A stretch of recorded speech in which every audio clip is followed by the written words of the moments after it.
Hey guys, I'm back for some more World of War 3, and today we're gonna be playing on the Wild Clover map. Almost said Black Clover, but yeah, Wild Clover map. This is actually a pretty fun map. So we'll get started. Of course, the triple barracks deployment setup. One sniper tower here, for early base control. And then of course getting these containers, because nice juicy containers are always appreciated. We may lose. Yeah, we're gonna lose that one. Yeah, my partner's gonna lose this area. Although I think I may be able to get this. I'm sending in a few more reinforcements, so I should be able to hold this flag.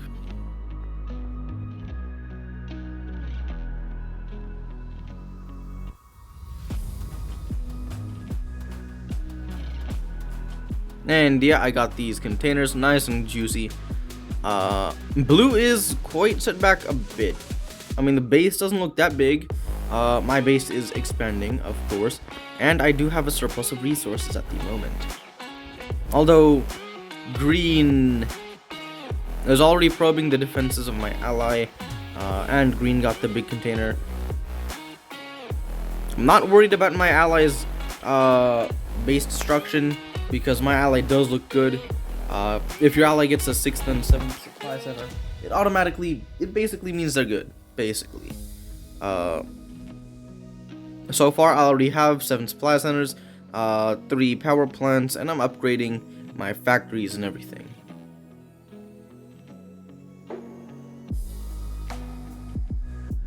Of course, there's a container that green and my ally did not pick up, so that's a big slap in green's face. Because green did see it. That cyclone clearly revealed that there was a container there. So yeah, I mean that's a big slap in green's face. What can I say? And of course, I'm gonna upgrade my my prototype factory to level 3 so I can go for a Leviathan. Although this cyclone is definitely going to be able to scout my base. Cyclones do have a pretty large view radius, and they're pretty tanky, so perfect for scouting bases.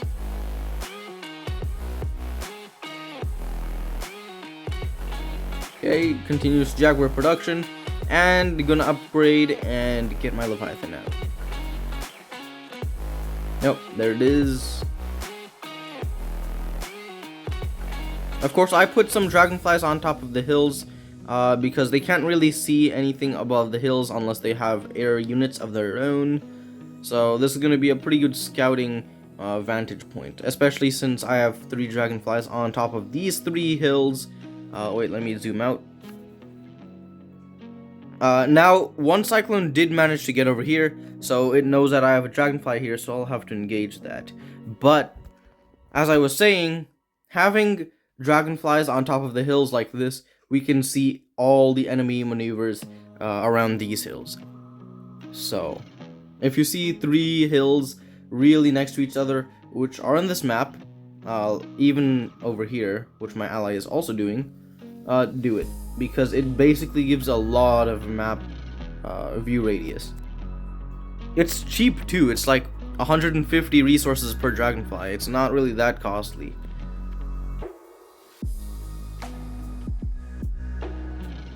And yeah, we can see what green is doing.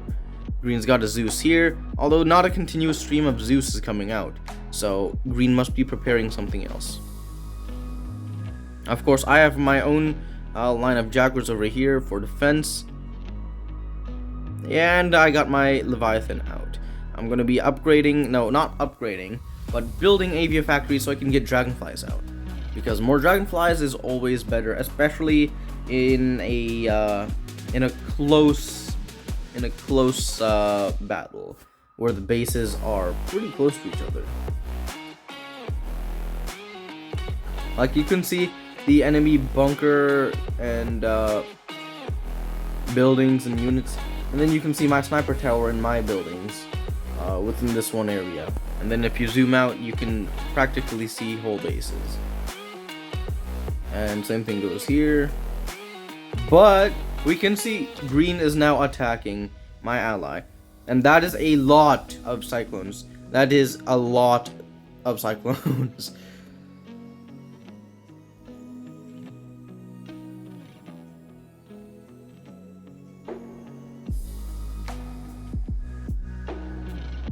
And since cyclones are so tanky, this is gonna be a pretty big struggle.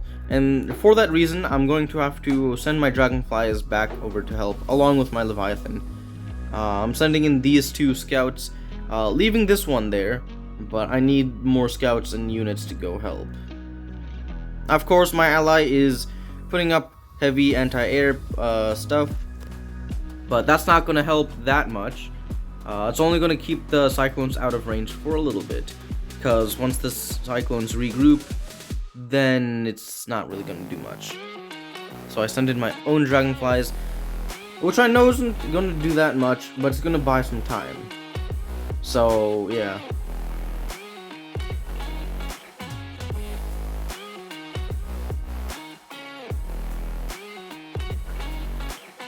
Yeah, I lost all my units.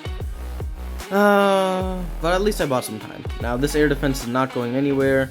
So is that air defense not going anywhere. Although the cyclones are gonna have to pull in and get engaged by a few anti-air towers in order to take down this. Now we can see green is making some Zeus now, so gotta be a little bit wary of that. Blue is still making Zeus, still making some infantry. Well, not really infantry because the fans aren't spinning. But yeah, there's a continuous stream of Zeus. Now I only have 4 Jaguars over here, so if Blue really wants to come and attack me, Blue can. And my units are over here. I've sent in another group of dragonflies to deal with these cyclones, and it appears that these cyclones will be dealt with no problem at all. Perfect.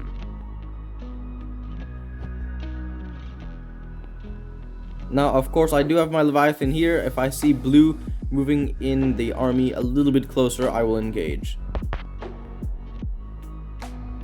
More and more dragonflies are being produced. I will send in these dragonflies back, and then I will send them over here.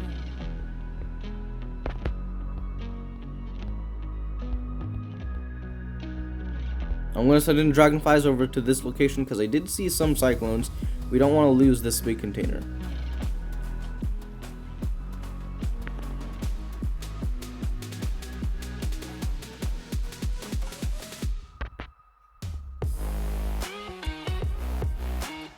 And then, of course, we do see Blue here.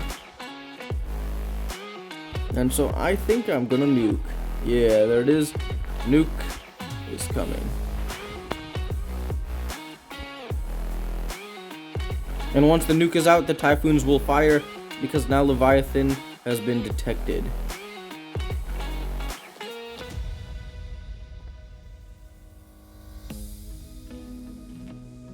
And here comes the cyclones.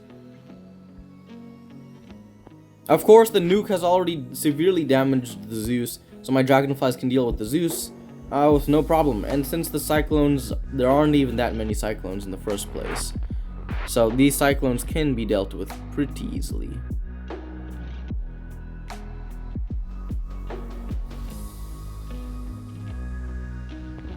And of course, my ally is going to come over here to the middle and attack green, I think. Yeah, there he goes.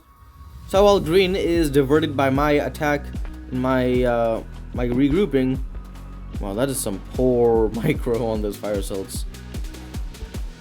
But while green is being diverted, my ally can come in and crush.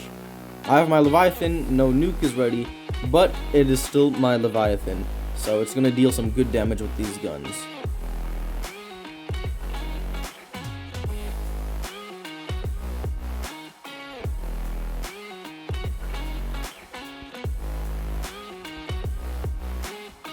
I didn't go for blue, but blue is preparing for the worst, building some defenses, training units, and everything. But we're going after green because we decided green was a stronger opponent. Yeah, green even has a shield, so I mean it's pretty clear who's stronger. Cyclones are coming up. I'll engage those with my Leviathan, and maybe some dragonflies too. but I'll leave most of the base destruction for my ally. Blue's macro is not that good either. Blue should not have sent those units in one by one.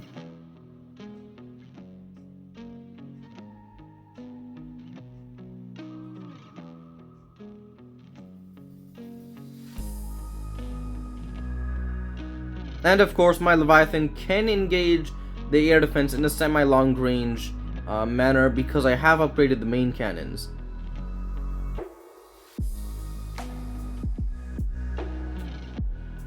Although, for those long range attacks, sometimes they miss, especially small units like the Cyclone. See, like half those shots missed. Well, now it's better because it's come up close. But look at that, half the shots miss at long range. So, Leviathan at long range against air units is not really that good. But at least it has the air defense to help make up for that loss in damage. But as green is destroyed, it's going to be much easier, because now it's going to be a 2v1.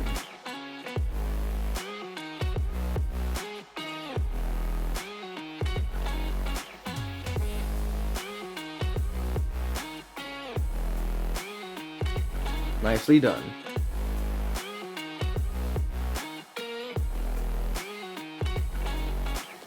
And of course, blue is still sending units one by one, or maybe in small squads. But this is not gonna work. And blue knows it.